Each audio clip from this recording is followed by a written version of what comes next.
قال الله تعالى في شان حبيبه إن الله وملائكته يصلون على النبي يا أيها الذين آمنوا صلوا عليه وسلموا تسليما সবাই মুহাম্মদের সহিত দরুদ ইব্রাহিম পড়ুন আল্লাহুম্মা সাল্লি আলা মুহাম্মাদ ওয়া আলা আলি মুহাম্মাদ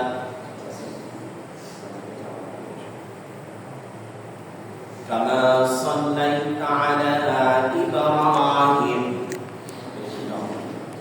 ওয়া আলা আলি ইব্রাহিম ইন্নাকা হামিদুম মাজিদ আল্লাহুম্মা বারিক আলা মুহাম্মাদ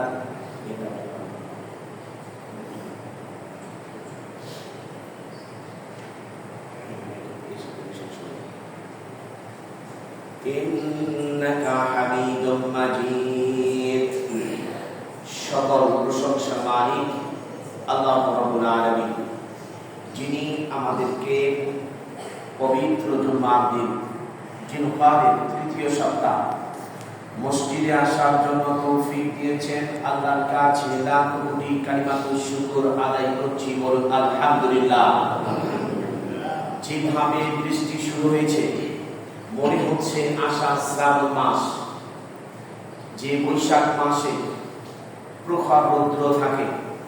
মানুষ কয়েকদিন আগে দেখেছি যে এসি ছাড়ো, ঠান্ডা পানি খাও, এইটা সেটা বিভিন্ন জিনিস নিয়ে ব্যস্ত। আর এখন মানুষ শরীরের মধ্যে কম্বল গায়ে দিয়ে ঘুমাইতে থাকে।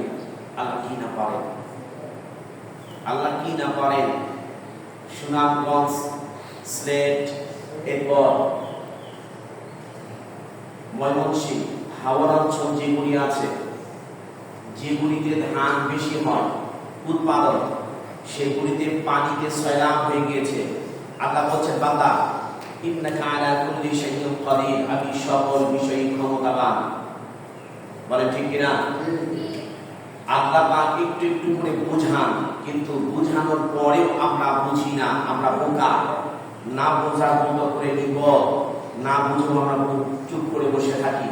আর বুঝলেও আমরা নিমিষে তাকে ভুলে যাই। আপনাকে আমাকে খেয়াল করতে হবে, যিনি আজ কোটি টাকার মালিক কালকে তিনি ফকির, যিনি কালকে ফকির, পথের ফকির, ভাঙ্গা ধারে হাতে নিয়ে মানুষের দুয়ারে দুয়ারে ঘুরে মানুষের কাছে হাত পাবে। আবার ওই ব্যক্তিকে আল্লাহ পাক ধরে নিয়ে এসে অপরিচিত মানুষকে তার রাজ সিংহাসনে বসায় দেন। বলে ঠিক কিনা? এই ক্ষমতা আল্লাহর আছে না নাই?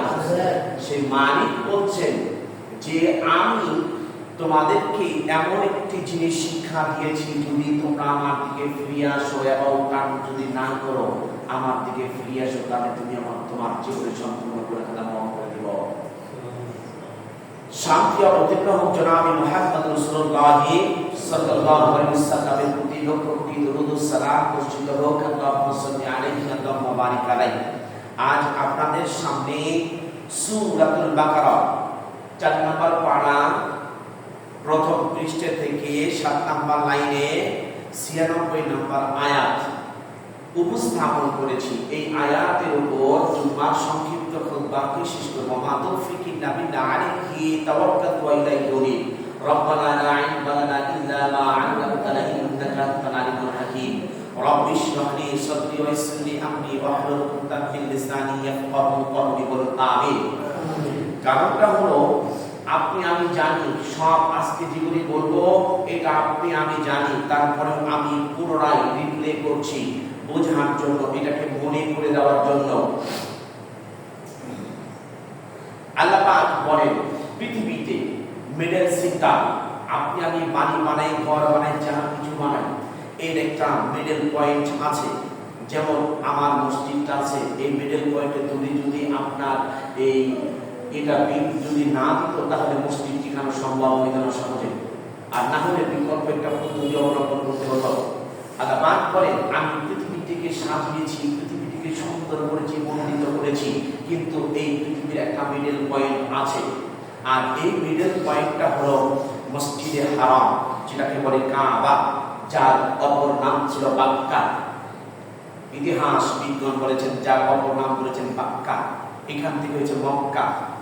দেখুন, এরপর আল্লাহ নবী সাল্লাল্লাহু আলাইহি ওয়াসাল্লামের হাবিব তিনি বলেন, আল্লাহ নবী সাল্লাল্লাহু আলাইহি ওয়াসাল্লাম তিনি বলেন যে আল্লাহ পাকের আরশ, এই আরশের নিচে ফেরেশতাদের কাবা, এই কাবার সোজা বরাবর মাঝের সবথেকে পৃথিবীর মিডল সেন্টার হলো কাবা, এই পৃথিবীর সব থেকে মিডল সেন্টার হলো কাবা। ওই সোজা ওই যে বাইতুল মামুর যেটাকে বলে ফেরেশতাদের কাবা, ওই সোজা ছায়াটি হলো প্রথমে হলো আল্লাহ পাকের আরশ, আল্লাহ রাব্বুল আলামিনের আরশ, এর ছায়াটি হলো মসজিদুল ফেরেশতাদের কাবা, ওইখান থেকে হলো আবার মানুষদের কাবা যার নাম ছিল বাক্কা। এখান থেকে মিডল পয়েন্ট। আল্লাহ নবী সাল্লাল্লাহু আলাইহি ওয়াসাল্লাম বলেন কাবা দেখলেও নাকি আছে। সুবহানাল্লাহ। কারণটা হলো এই যে আল্লাহ পাক বলেন ইন্না নিশ্চয় আউওয়ালা প্রথম বাইতি মানে ঘর উদিয়াদিন নাস মানুষের জন্য লাদ্দাদি বিবাক্কা, এই বাক্কা বিবাক্কা ইউবাক্কু এখান থেকে আসে মুবারাকা বরকতপূর্ণ ওয়া হুদাল লিল আলামিন, প্রত্যেক মানুষের জন্য হিদায়াতের মাকাস। সুবহানাল্লাহ ওয়া বিহামদিহি, এটা হলো আক্ষরিক তর্জমা। দেখেন আল্লাহ বলছেন আমি প্রথম পৃথিবীতে ঘর যেটাকে নির্মাণ করেছি সেটা হলো ফেরেশতাদের মাধ্যম দিয়ে। প্রথম যখন পৃথিবীতে ঘরকে নির্মাণ করেন ফেরেশতাদের মাধ্যম দিয়ে, দ্বিতীয় যখন তাকে সংস্কার করেন মানে একটু 19 থেকে 20 হয়নি, যেখান থেকে আছেন সেখানে এখানে পুনরায় নির্মাণ করেছেন হলো আদম আলাইহিস সালাম। এরপরে যখন নূহ আলাইহিস সালামের সময় দ্বিতীয় আদম হলো প্লাবনে সব কিছু ধসে চলে গেল, কিন্তু কাবা শরীফ এইখানে সুন্দরভাবে রয়ে গেছিল, এটাকে হয়নি। আর আপনি আমি বলতে পারি আমরা যদি কাবা শরীফ তওয়াফ না করি কি করবে? ঝড় বৃষ্টির সময় কাবা শরীফ কে তওয়াফ করবে? এটা হলো ইনজিল, কোরআন, ফুরকান, এরপরে হলো তাওরাত, জাবুর, ইনজিল শরীফ প্রমাণ করে, এখান থেকে কোরআন আর রাইহুল মাহফুজ প্রমাণ করে। যখন নূহ আলাইহিস সালামের প্লাবন হয়েছিল, চতুর্দিকে কাবার চতুর্পাশে একটি ঘূর্ণি বাঁধ খাচ্ছিল পানি, ওই সময় মুহাম্মদ সাল্লাল্লাহু আলাইহি ওয়াসাল্লাম বলেন নবুয়তের সিলসিলার হাদিস যে ওই সময় আদম আলাইহিস সালাম কাবা তওয়াফ করেছিলেন, যার লাশ চতুর্দিকে ঘুরতেছিল, ইতিহাস বিজ্ঞান প্রমাণ করে। এরপর আল্লাহ নবী সাল্লাল্লাহু আলাইহি ওয়াসাল্লাম বলেন কাবা কোন সময় ফাঁকা যায়নি, কোন না কোন সময় সেখানে নামাজ হয়েছে, তাওয়াফ করেছে। আপনার নবী আমার নবী মুহাম্মদ রাসূলুল্লাহ সাল্লাল্লাহু আলাইহি ওয়াসাল্লাম তিনি যখন এটা পেলেন কিভাবে হজ করতে হবে, তখন আপনার আমার মুসলিম জাতির পিতা মিল্লাত আবিকুম ইব্রাহিম ওয়া সাম্মাকুমুল মুসলিমিন, তিনি বলেছিলেন, তেনাকে বলেছিলেন আল্লাহ যে ইব্রাহিম তুমি এখন আজান দাও। আজান শব্দের শাব্দিক অর্থ হলো এলান করা, আহ্বান করা, ডাকা। এলান করা, আহ্বান করা, ডাকা। যখন দেখেছেন আমি এখান থেকে মূল পয়েন্ট বলবো, একটি শব্দের শাব্দিক অর্থ আছে পুরো শেষ করার চেষ্টা করব। দেখেন আল্লাহ রাব্বুল আলামিনের হাবিব জনাব মুহাম্মদ রাসূলুল্লাহ সাল্লাল্লাহু আলাইহি ওয়াসাল্লাম বলেন পৃথিবীর মানুষকে সভ্য করার জন্য, উন্নত জাতিতে পরিণত করার জন্য সে মাসে কাজ করবে, মাসের গণনা কিভাবে করবে, হিসাব নিকাশ কিভাবে করবে, আল্লাহ পাক বলেন আমি তার জন্য বান্দাকে আপডেট করার জন্য, বান্দাকে আমার সবচেয়ে হাই সোসাইটিতে উঠানোর জন্য আমি পৃথিবীর মানুষের জন্য একটা স্থায়ী ক্যালেন্ডার দান করেছি। সুবহানাল্লাহ। ইয়াসআলুনাকা আনিল আহিল্লা কুল হিয়া মাওয়াকিতু লিন-নাসি ওয়াল হজ্জ। আল্লাহ পাক বলেন ইয়াসআলুনাকা আনিল আহিল্লা, আমি পৃথিবীর মানুষের জন্য স্থায়ী ক্যালেন্ডার আসমানের মধ্যে ছড়িয়ে দিয়েছি, কারণ এটা এমন একটি ক্যালেন্ডার পৃথিবীর কোন মানুষের ক্ষমতা নেই একদিন কম আর বেশি করতে পারে। সম্ভব? কোন কারণ সম্ভব নয়। কুল হিয়া মাওয়াকিতু লিন-নাস ওয়াল হাজ। আল্লাহ পাক বলেন গণিত কয়েকদিনের জন্য নির্দিষ্ট একটি দিনে নির্দিষ্ট মাসে আমি সকল পৃথিবীর মানুষকে আমার কাবার শরীফ যেন তাওয়াফ করে ওখানে জিয়ারত করে, জিয়ারত করলে আমি আল্লাহ তার জীবনের সম্পূর্ণ গুনাহ খাতাগুলিকে মাফ করে দিব। এরপরে আল্লাহ পাক বলেন ওয়াদিন ফিন-নাসি বিল হাজ্জি ইয়াতুকা রিজালাও ওয়া আলা কুল্লি দামিরিন ইয়াতিনাকা মিন কুল্লি ফাজ্জিন আমিক। আল্লাহ পাক বলেন ও ইব্রাহিম আমি তোমাকে পৃথিবীর সমস্ত মানুষের পিতা বানিয়ে দিব আর তুমি মিন হাজিয়া তুকা রিজালান আর তুমি এলান দিয়ে দাও কুল্লি দামিরিন ইয়াতিনাকা মিন কুল্লি ফাজ্জিন আমিক। আমি তুমি এলান দেওয়ার সঙ্গে সঙ্গে এখানে সবাই দলবদ্ধভাবে চলে আসবে। ইব্রাহিম জিজ্ঞাসা করেছিলেন রব্বুল আলামিন আমি এখান থেকে এলান দিব জনহীন ময়দান, কোনো লোক নাই, কোনো জল নাই, কোনো গাছ নাই, পালা নেই, কোনো কিছু নাই, এখানে কিভাবে থাকবে, কিভাবে খাবে, তারা কিভাবে বসবাস করবে, কোরআন থেকে লোক আসবে। তখন বলছেন ইব্রাহিম রে তুমি এলান দিতে দেরি, আমি পৃথিবী থেকে লোক পাঠিয়ে দিতে দেরি করব না। সুবহানাল্লাহ। আল্লাহ পাকের হাবিব মুহাম্মদ রাসূলুল্লাহ সাল্লাল্লাহু আলাইহি ওয়াসাল্লাম বলেন ইব্রাহিম আলাইহিস সালাম যখন তিনি এলান দিলেন কিভাবে দেখেন ওয়া ইবতালা ইব্রাহিম রাব্বুহু বিকালিমাতিন ফাআতাম্মাহুন্না। আল্লাহ পাক বলেন আমি ইব্রাহিমকে কয়েকটি বাক্য দিয়ে কয়েকটি কথা দিয়ে তাকে পরীক্ষা করলাম। ক্বালা ইন্নী জাইলুকা লিন-নাসি ইমামা, আমি মানুষদের জন্য তোমাকে ইমাম নেতা বানিয়ে দিব।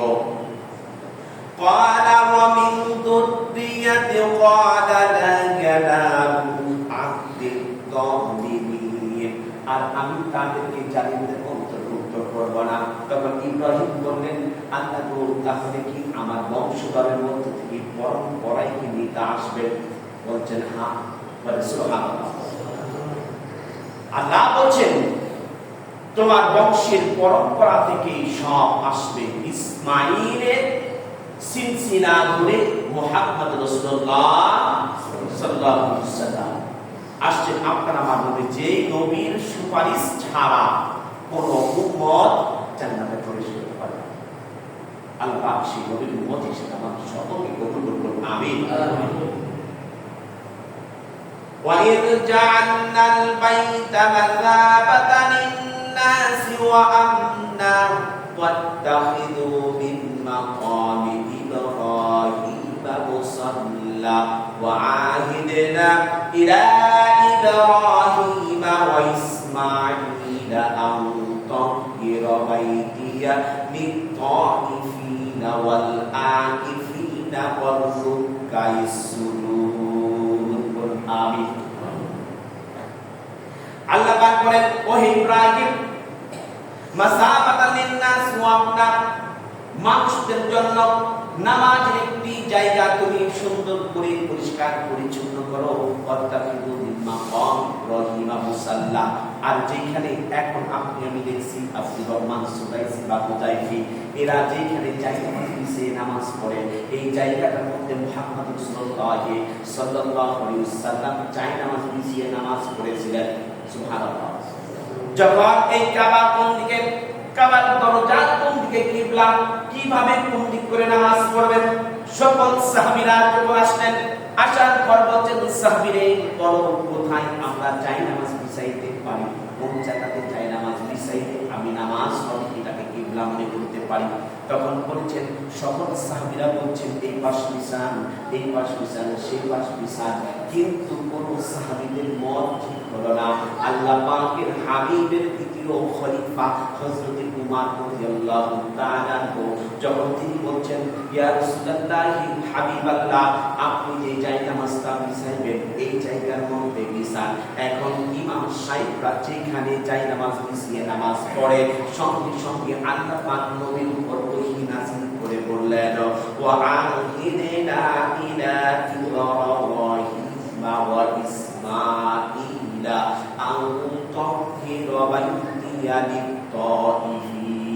ওয়াল আকিফিনা ওয়াল রুকাইস সুজুদ। হুজুর এই জায়গাটার মধ্যে জায়নামাজ বিছান, এইখানে বিছাইলে ইমাম হবেন আপনি আর আমরা সকলে হয়ে যাব মুসল্লি।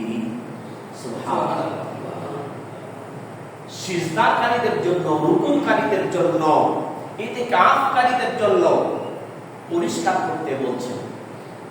আপনি আমি দেখি যে মসজিদে যখন ঢুকছি, মসজিদ পরিষ্কার করা একটি বাণী বা একটি ময়লা টুকিয়ে ফেলে দেওয়া নবীওয়ালা কাজ। কি কাজ? সবাই বলেন কি কাজ? এখন বলেন কিভাবে? আপনার আমার মুসলিম জাতির পিতা ইব্রাহিম আলাইহিস সালাম, তিনি ছিলেন ইমাম আর তার ছেলে ছিলেন মুয়াজ্জিন। তিনি মসজিদ ঝাড়ু দিতেন, পরিষ্কার করতেন আর তার পিতা ইব্রাহিম নামাজ পড়াইতেন।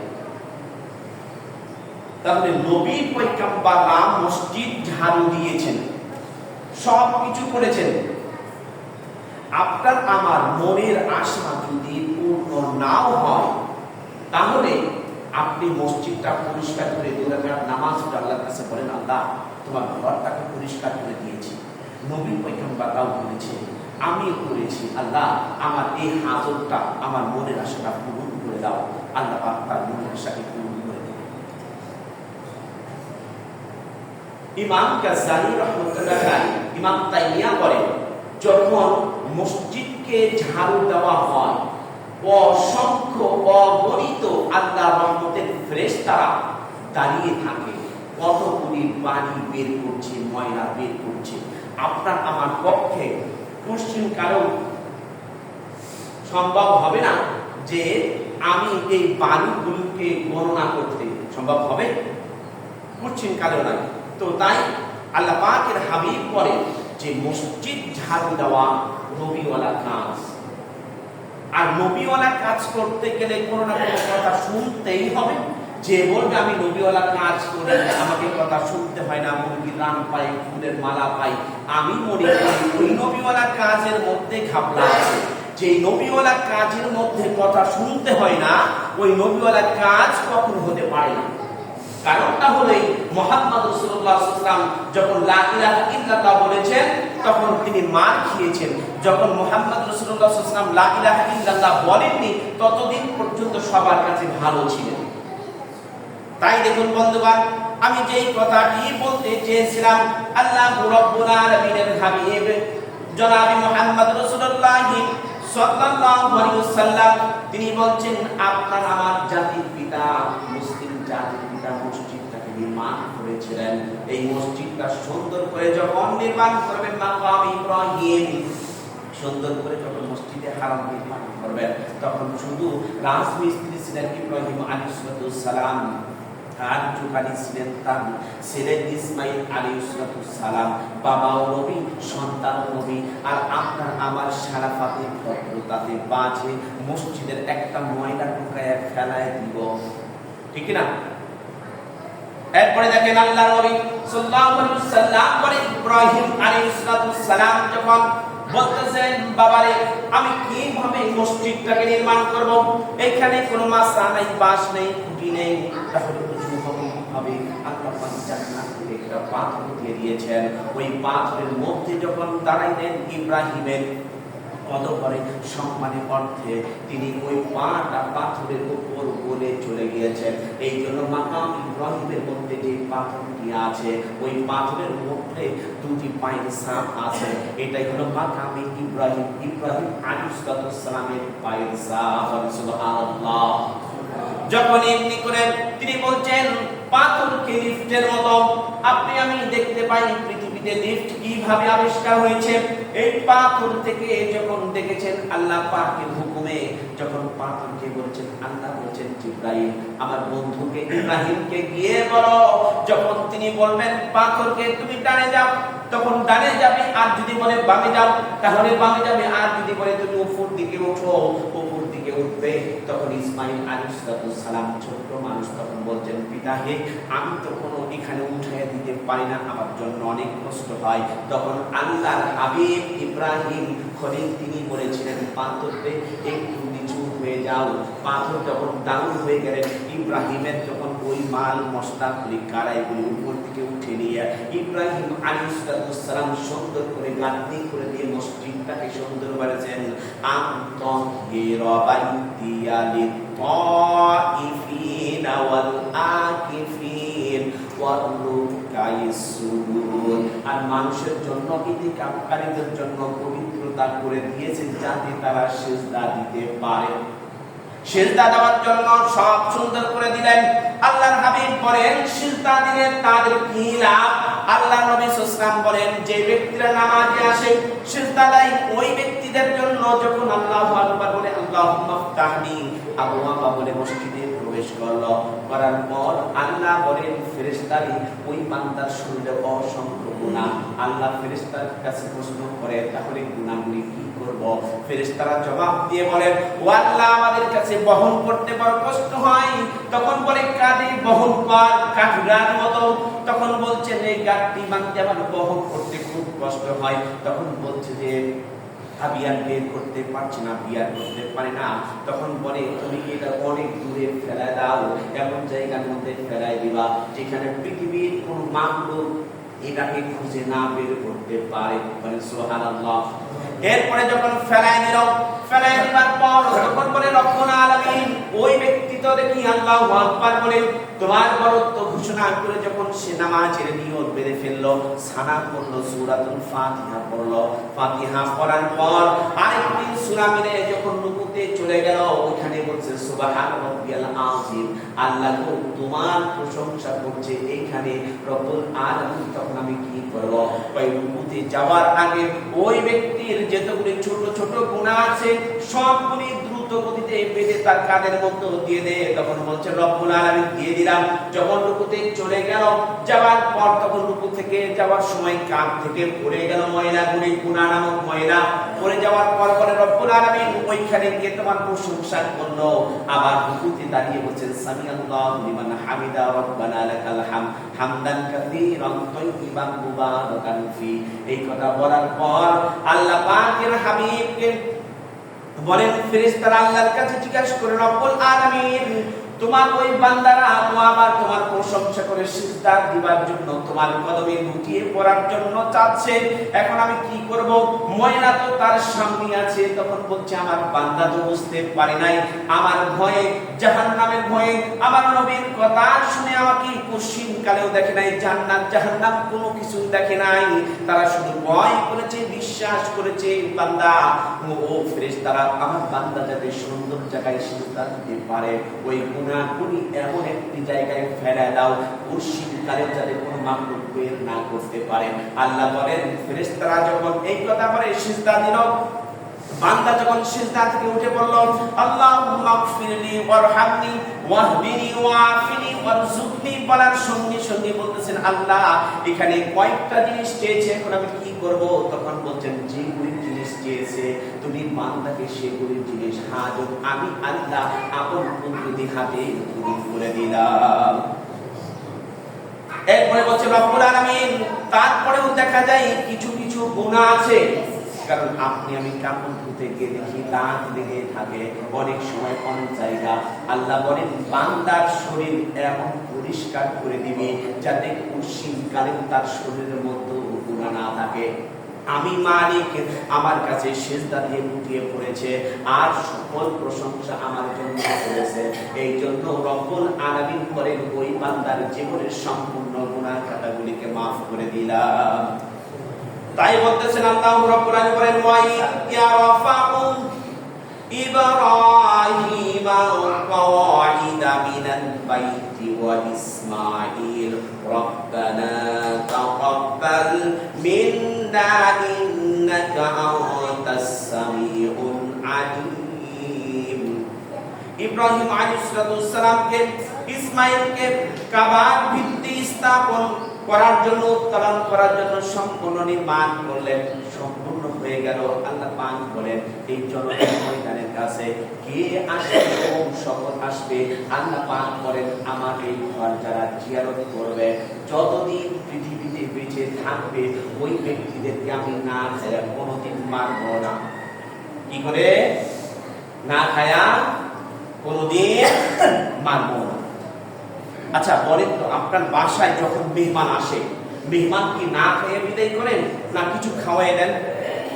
তবে কিছু না কিছু হলেও আপনি আমি কিন্তু খাওয়াই দেই, যেন মেহমান কিছু না বলতে পারে। তো আল্লাহর ঘরের যারা মেহমান হয়েছে, আল্লাহর ওয়াদা যতদিন পৃথিবীতে বেঁচে থাকবে তাকে না খেয়ে কখনো রিজিক বন্ধ করে তাকে মানব না, কোনো না কোনো রকম ভাবে আমি তাকে খাওয়াবো। সুবহানাল্লাহ। এই কথাটা বলছি وَإِذْ قَالَ إِبْرَاهِيمُ رَبِّ اجْعَلْ هَذَا بَلَدًا آمِنًا وَارْزُقْ أَهْلَهُ مِنَ الثَّمَرَاتِ مَنْ آمَنَ بِاللَّهِ وَالْيَوْمِ الْآخِرِ। আল্লাহ পাক বলেন, ও ইব্রাহিম রব্বি জাল হাদা বালাদান, যারা এই শহরের মধ্যে আমার এই বাউন্ডারির মধ্যে যারা প্রবেশ করবে তারা নিরাপদ। সুবহানাল্লাহ। কি বল? নিরাপদ। আল্লাহর হুকুম। যেমন দেখেন, পুলিশ যখন আসামি ধরে তখন খেতে বসতে বলে তুমি সুন্দর করে খেয়ে নাও। এখন কি বলে তা জানি না, ছোট্টবেলাতে আমাদের পাশের বাড়ির লোক ছিলেন, তো বিদ্যুতের টাকা দিত না। তখন বিদ্যুতের টাকা জমতে জমতে জমতে জমতে জমতে এক পর্যায়ে তিনি কেস হয়ে গেছে, সরকারি মামলা হয়ে গেছে। হয়ে যাওয়ার পর ওনাকে ধরতে আসছেন। উনি প্রাচীর টক পেয়ে আমি খেতে বসে, উনি আমার সাথে আমার প্লেটের মধ্যে খেতে শুরু করেছেন। তাই বলছে যে কাকু আমার সঙ্গে খাচ্ছেন যে, আমার তো ঝুড়া হাত, তা আপনি তো ঝুড়া ভাত যেটা খাইবেন। তখন বলছে এখন জীবন বাঁচাই। তখন পুলিশ আসছে, দরজার সামনে বলছে আচ্ছা ঠিক আছে খান।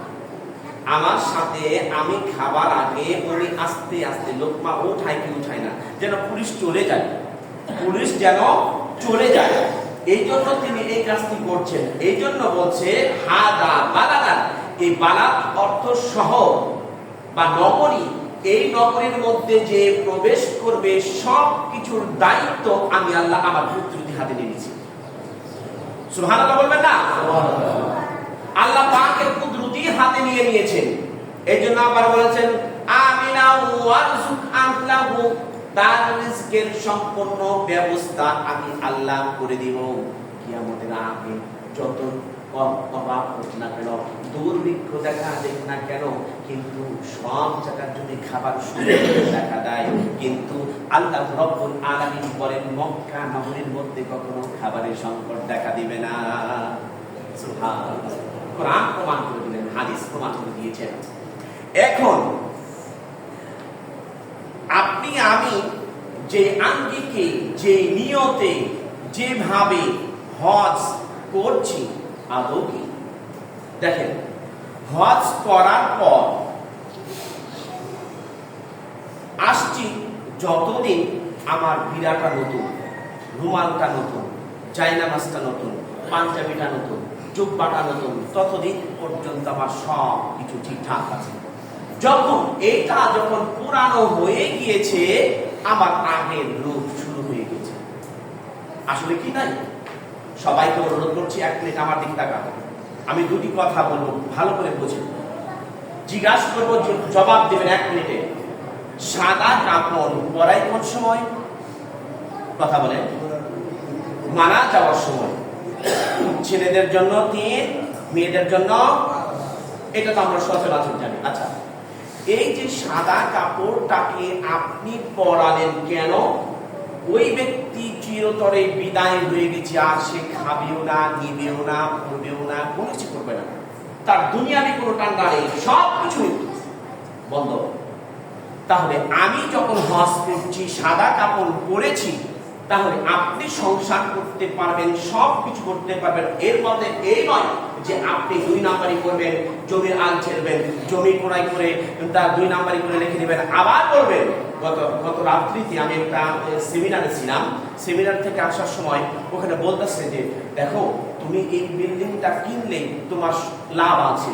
তখন বলছে আমি কি করে বিশ্বাস করি? দেখো আমি হজ করছি, আমার কথা কি তোমার বিশ্বাস হচ্ছে না? কি বলবো বলেন তো? আমি হজ করছি, আমার কথা বিশ্বাস হচ্ছে না। তখন উনি আমাকে বলেন যে হুজুর কাগজটা ছেড়েন। আমি বলছি ভাই আমি জমি সংক্রান্ত বিষয়ে তেমন কিছু বুঝি না। তখন বলছে যে আপনি তো লয়ার। আমি বলছি আমি লয়ার, ঠিক আছে আমি লেখাপড়া করছি, এখনো কমপ্লিটলি হয়নি। তাহলে আপনি এক কাজ করেন, আপনি সার্চ দেন গুগলে এই ডাক নাম্বার দিয়ে বা এই ফ্লোর অনুযায়ী কয় নাম্বার সেক্টর কয় নাম্বার কি দিয়ে আপনি সার্চ দেন, তাহলে সঙ্গে সঙ্গে দেখাই দিবে। আপনি কিন্তু এত কিছু আমার কিছু। তখন দেখেন যে এটা পুরোটাই 2 নাম্বার, পুরো কাগজটাই 2 নাম্বার। উনি যে বললেন যে আমি হজ করে আসছি, তাহলে বলেন তো সাদা কাপড় পরলাম কিসে আর আমাকে নিয়ে গেল কিসে? আমি ওটা বুঝাইতে পারিনি আপনাদেরকে। এরপরে এখন 3টা হাদিস বলবো আজকে, আপনারা আমার সাথে জীবনের সাথে মিলবে। এরপর দেখেন ওখান থেকে যখন আসছি যাবার পূর্বে আমি বলেছি যে মা দেখো তোমার জন্য দোয়া করবো, তোমার ভাইকে একটু জমি দিয়ে দেওয়ার কারণ বেশি। আমি কথা বলতে পারি না। আর ভাইয়েরও ভাবা উচিত যে আমি বোনের কাছ থেকে জমি নিচ্ছি,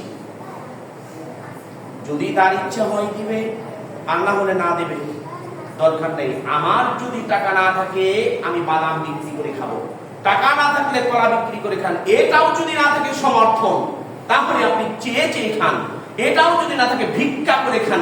এরপরেও কারো ওয়ারিশ জবরদখল করে নিতে পারবেন না, আর কাউকে চাপ দিতেও পারবেন না। তুমি লিখে দাও না কেন, লিখে দাও না কেন, লিখে দাও না কেন, না এটাও চাপ দিতে পারবে না। মুহাম্মদ সাল্লাল্লাহু আলাইহি ওয়াসাল্লাম বলছেন যতদিন জীবিত আছেন ততদিন কলম ধরতে পারবে না। আমরা কি তাই করছি? তাই করছি কি?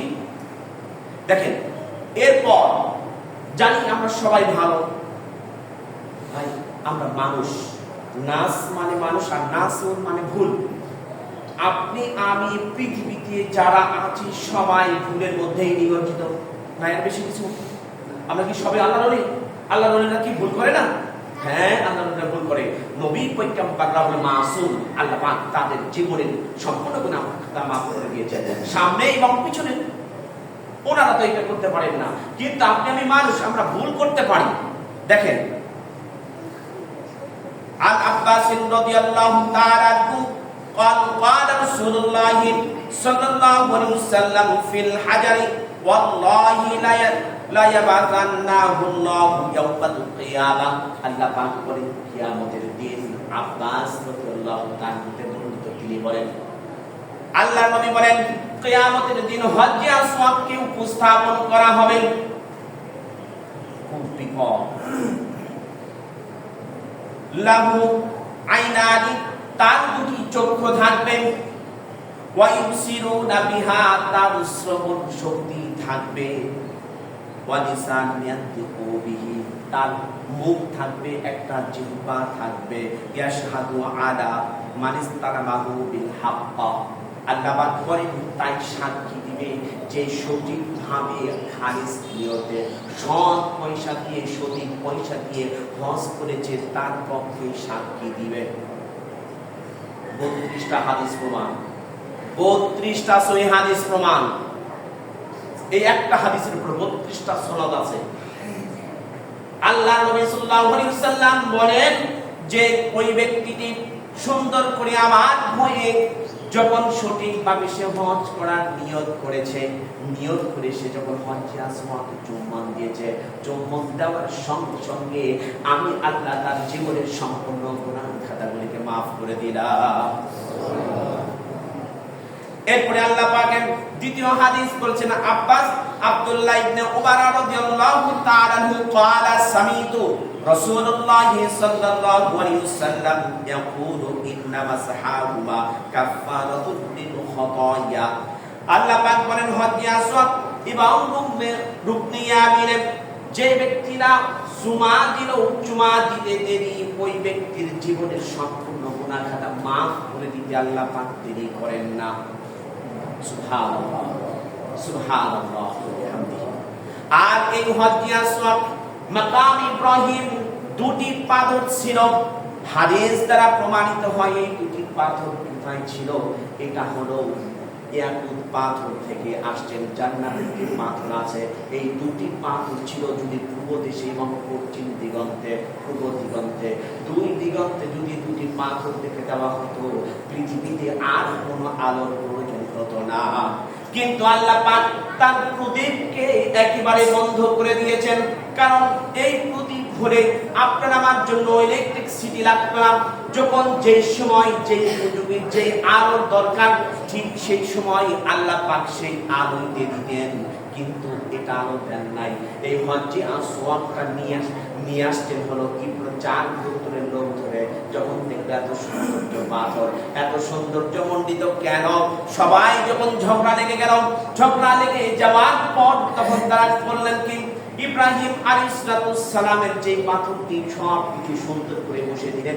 4 গোত্রের বড় বড় লোক ছিল মক্কা নগরের। 4 নেতাকে বললেন মুহাম্মদ সাল্লাল্লাহু আলাইহি ওয়াসাল্লাম, বলছেন শোনো, আমি তো ছোট্ট মানুষ, আমি তেমন কিছু বুঝি না, আমি তেমন কিছু জানি না, তোমরা বিচার করো, আচার করো, তোমরা সব কিছু করো, তবে শোনো আমি তোমাদেরকে একটি কথা বলি, ছোট্ট মানুষ, ওই যে পাথরটা দেখছো, ওই পাথর তোমাদের দ্বন্দ্ব করবো, ঝগড়া সব কিছু যাবে। তবে আমার একটা যদি পরামর্শ শোনো, সেটা হলো কি, বিশাল একটা কাপড় নিয়ে এসো, চাদর নিয়ে এসো, চাদরের উপর সবাই মিলে ধাক্কা দিয়ে ওই কাপড়টার মধ্যে যখন উঠে দিবে, 4 কোণারে 4 জন নেতা ধরবে, আর আমি মুহাম্মদ সাল্লাল্লাহু আলাইহি আমি মাঝখানে ধরে আমরা সবাই মিলে একটা জায়গাতে বসায়া দিব। দেখেন তো কত সুন্দর করে মিশিয়ে দিলেন। যখন এমনি ভাবে বসায় দিলেন, বসায় দেওয়ার পর দ্বিতীয় নাম্বার হাদিস, عن ابن عباس رضي الله تعالى عنه قال قال رسول الله صلى الله عليه وسلم نجر الحصواد الأصوات من الجنة وهو أشد بياضا من البان فسودته خطايا بني آدم।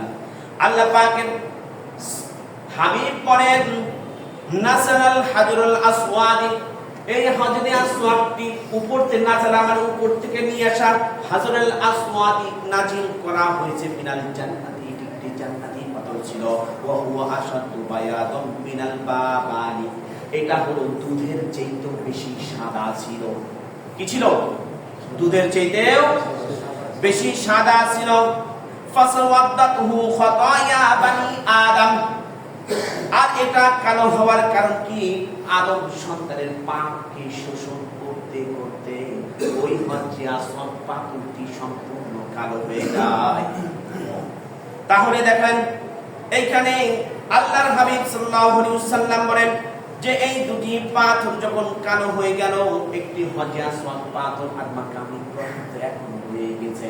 আর সেইখানে যখন আমরা দেখতে যাই, হজ করতে যাই, অধিকাংশ হাজী সাহেব বাংলাদেশের যারা আছে, হয় চাকরি করে এরিয়া আসতে যায়, আর না হলে বাবার জমি বিক্রি করে যায়।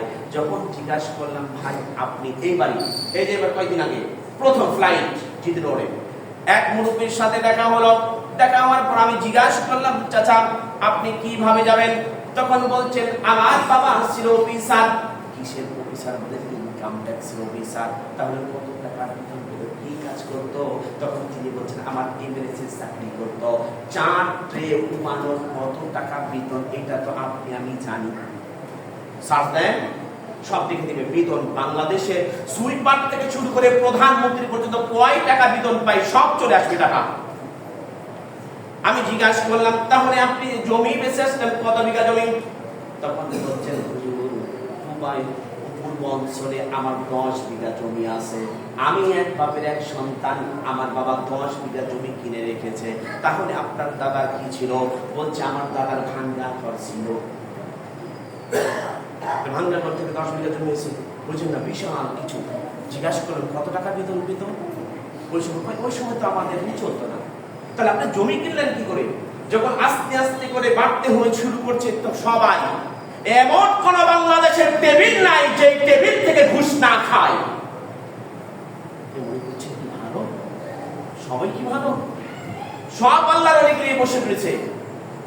একজন নেতা বলছে, আমার দুঃখ লাগছে, 17 বছর 7 মাস 4 দিন 12 ঘন্টায় যা না খেতে পেয়েছি, তখন একদিন খাবো। আমি বলছি, জনমের খাওয়ান খান, মরণের পর হিসাব দিবেন কার কাছে? আরে বাবা, বাংলাদেশ কি স্বাধীন হয়েছে এই জন্যই? একাত্তরের মুক্তিযোদ্ধা কি এই জন্যই হয়েছে যে যেই সরকারে আসবে সেই শুধু খাবে? বাংলাদেশের জনগণের মাথা বিক্রি করে? এই অথরিটি কে দিয়েছে আপনাকে? আপনি না বলে রাজনীতি ছেড়ে দেন, আপনি কাজ করেন। আপনি কিন্তু বলিনি আপনাকে নেতা হতে হবে, বলেছে কেউ? উমার রাদিয়াল্লাহু তাআলা নিজে না খেয়ে, মুহাম্মদ রাসূলুল্লাহ সাল্লাল্লাহু আলাইহি ওয়াসাল্লাম নিজে না খেয়ে জনগণের কাছে খাবার পৌঁছেছেন। বলেন তো, একজন নেতা কমিশনার হওয়ার পর আপনার কাছে এসে বলছে তুমি খেয়েছো কিনা? আমি খালি 5 ওয়াক্ত নামাজ পড়ি, মনে করছেন যে সব কিছু নামাজ, রোজা, হজ, যাকাত এইটা করলে আমি জান্নাত পেয়ে যাব? এটা করলে কি আমি জান্নাত পেয়ে যাব? এত সহজ মনে করেন আপনি? এত সহজ? নামাজ আপনাকে পার্সোনালিটি শিখায়, নামাজ নেতা নির্বাচিত শিখায়, নামাজ আপনাকে আত্মসম্ভ্রম পর্দায় করা শিখায়, নামাজ আপনাকে পার্সোনালিটি এমন ইনভলভ পয়দা করে দেয় যা আপনি আল্লাহ ছাড়া কারো কাছে কোনো মাথা নত করতে তাই করছি। এই যে কোরবানির সময় এসে 100টা 200টা গরু কিনবেন, কি করে গরু কিনবেন? আপনি কত টাকা বেতন পান? আপনি কি কাজ করেন? কি কাজ করেন? আপনার সামর্থ্য আছে একটা ছাগল দেওয়ার দেন, আর এর থেকে বড় সমস্যা আছে, বড় সামর্থ্য আছে আপনি এর থেকে গরু কেনেন, গরুর থেকে আরো বড় সমর্থন আছে আপনি উট কেনেন, এরও যদি বেশি সমর্থন থাকে তাহলে কেনেন। ভাই, আপনার টাকা খেতে পারেন না, পলিথিনের বস্তার বেঁধে পুষ্করের মধ্যে ঢিলা দেন। আর এমন লোক আছে, শত শত বাংলাদেশের লোক আছে যারা খেতে পারে না, রাস্তার মধ্যে শুয়ে থাকে। আপনি কি তাদেরকে চোখে দেখেন না? তাদেরকে দেখেন না? তাহলে আপনি আমি কি করছি? এই কথা বলে হুজুর বলে না, আরে হুজুর ভালো তো না, থাকবে কোথার থেকে ভালো? আপনারা তো ভালো থাকতে দেন না, হুজুরকে বলতে দেন না। বলতে দেন সমাজ চেঞ্জ হয়ে যাবে, বলতে দিবেন না কোন ঠাসা করে রাখবেন সমাজ কুচ্ছিন কালো চেঞ্জ হবে। আবার আদলাম মিম্মান ইফতারা আলাল্লাহিল কাযিবা ওয়া হুয়া ইউআদিল ইসলাম। ওই ব্যক্তিরা যারা আছে, ওই যে আমি গত শুক্রবার যে ধারাবাহিকতা তাফসীর করছি এখানে নিয়ে এসে ঠেকাই দিয়েছি। তো দেখুন, আপনাকে আমাকে মরতে হবে, আমরা মরবো, আমরা কখনো পৃথিবীতে কেউ জীবিত থাকবো না। এমন জীবন কররে গঠন, মরিলে হাসিবে ভুবন, কাঁদিবে স্বজন। এমন জীবন কররে গঠন, মরিলে হাসিবে ভুবন, কাঁদিবে স্বজন। এই জীবন যদি থাকে তাহলে আপনার আমার জন্য মৃত্যুর পরে জান্নাত অবধারিত করে দিবেন। আর যদি এমন যদি না হয়, আপনাকে আমাকে কবরে দিয়ে আসতে হবে না, এর আগে শুরু গেছে যে হে তো আমার টাকা নিয়ে নিছে, অমুক আসে দাঁড়াইবো, উমিদ জমি দালালি করতো, ওমর থেকে আমি 20 লাখ টাকা পাবো, টাকা দিয়ে করে জানাজা পড়ে। অমুক বলবে আসে যে অমুকে হলো বেল ফ্যাক্টরির মালিক ছিল, ও আমাকে টাকা দেয় নাই, আমার হলো ওভার টাইম খেয়ে দিছে, টাকা দেন। একটি জানাজাতে দিয়েছি, মালিক হলো গার্মেন্টসের, তো সবাই বলছে কেমন আছে, সবাই বলতেছে ভালো আছে। 10-12 জন শ্রমিক আমার সঙ্গে দাঁড়াইছে, এরা আমার ওভার টাইমে টাকা দেয়নি, আবার ভালো আছে, আর এর জন্য আমি কিটা দোয়া করবো? আসছি শুধু শ্রমিক, আমার চাকরি যাইবো দেখে না, আল্লাহু আকবার। এটা কি নিয়ত হলো ভাই? আমার জন্য দোয়া হলো ওনার জন্য? বলেন তো। আল্লাহ বলছে আল-কাসিবু হাবিবুল্লাহ, যারা কর্ম করে খায়, মুহাম্মদ সাল্লাল্লাহু আলাইহি ওয়াসাল্লাম বলছেন তারা আমার বন্ধু। বলছেন যারা কর্ম করে খায় তাদের ঘাম শুকানোর আগে টাকা দিয়ে দাও। যারা কর্ম করে খায় তোমার থেকে নিচু, তাদের সঙ্গে কোনো কথা বলে না। যারা তোমাদের বাড়ির কাজ করে খায় তাদের সঙ্গে কোনো কথা বলে না, সুন্দর আচরণ করো। এই সুন্দর আচরণের কারণে আল্লাহ পাক তোমাকে জান্নাতে দেবে। আল্লাহ পাক আমাদের সকলকে কবুল করুন, আমিন।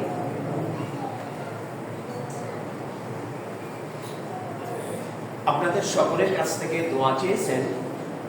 গত শুক্রবার দোয়া করেছিলাম, রবিবার রাত্রে উনি মারা গিয়েছেন, শওকত খান সাহেব। আল্লাহ পাক ওনাকে জান্নাতুল ফিরদাউসের মেহমান